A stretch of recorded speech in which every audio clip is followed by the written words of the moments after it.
the next topic because we have so many topics that we gotta. So many different ways that we experience guilt or shame because of our chronic Right. illness. Mm-hmm. So do you want to? Yeah, I guess the next one, which is also a topic where we can go on and on, is marriage and relationships. Do you want to share an example of where you're guilty? I apologize for the phone over there.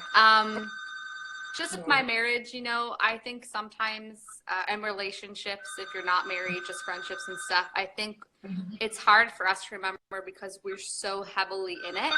It's hard to remember that these people closest to us are walking through it with us as well. And that they're doing the best they can because they're not feeling exactly what we're feeling. They're trying to understand. And a lot of times they're scared too. Like they don't necessarily know what's going on with us and they're scared. And it was like, you used to be this person and then to see a person you love. So, it's hard. So that was something that, my husband and I did, struggle in the beginning. He was trying to be there. And then it got to the point, well, what if she's just super stressed and is just doing this to herself? And, cause I was Googling a lot. Cause again, you're talking to all these doctors and nobody's really understanding, or they're trying to tell you, no, this is it for your life. You're going to always be like this. And, and so I'm Googling and I'm like, well, what if it's this? And I'm just trying to find an answer. What if it could be this or this? And in his mind, he was like, she's becoming a hypochondriac. Right. And so he had a small moment. Right now. Yeah, he had a small moment. I was like, excuse me? And I was like, I just lost. Because at that point, I don't think I've shared with you, I had alopecia areata. So I was losing, I had bald spots. Yeah, I know it. Yeah, I know it. On my head. And so I had alopecia on my back. I was having severe armpit pain. And then a couple months later, I got Bell's palsy. And so all these things kept happening.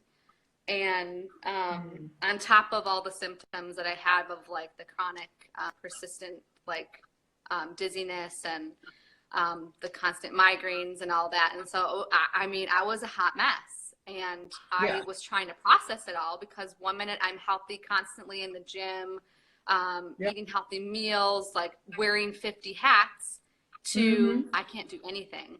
And having that fear of I'm only, and just so y'all know, I'm 36, almost 37. And I heard you saying, we're still young. And it did scare me. It scared me. I was like, if this is happening at 36, what am I going to be at 60? Where am I going to be at?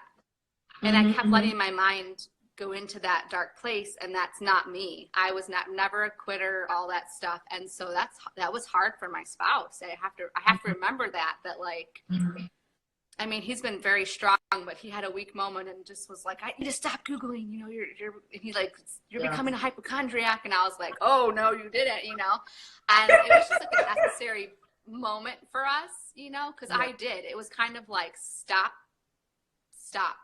take a minute, get back together. And yes, it sucks where you're at, but you can't go to that dark place and start on that rabbit hole, because you and I have talked about that. Once you get in that dark place, it can be very lonely, and it's very easy to get into a depressed mindset. And we'll talk a little bit more about support groups, but yes, in terms of my spouse, it's been difficult because it's been such a blessing to have that support system. But even though I'm going through this, I do remind myself that, okay, he's going through it with me. And he's stressed, and the person he loves is really sick. And that I can't imagine watching and not being able to really help them. So I try to remember it from that aspect. So maybe you can speak to the aspect of friends and other family. But I've been pretty blessed. I've had a very supportive family. I haven't yet to have somebody come up to me, friends or family, and be like, you're making this all up. Right. Besides my husband's 1 week moment, but I haven't had anybody, and he didn't even truly believe that. He kind of also said that out of fear, like kind of hoping I was doing this to myself so we can at least establish and get help from me or something. Obviously I wasn't to myself, but I didn't have anybody who has not justified my feelings or been like, oh, this is all in your head, you're making it up. Right. Because I've seen people so that that's happened to. So your husband is pretty much on board right now, right? Yeah, like I said, except for that one, except for that one morning, he's been a rock, and he's always been like very composed with me, and he always reminds me, you know, like I still have value, and I still have purpose, and he just speaks life into me. So. Oh, that's great. That's really great. Yeah. Yeah. That's your life partner. Absolutely. That's awesome. Yeah. Well, I was thinking about giving you an example.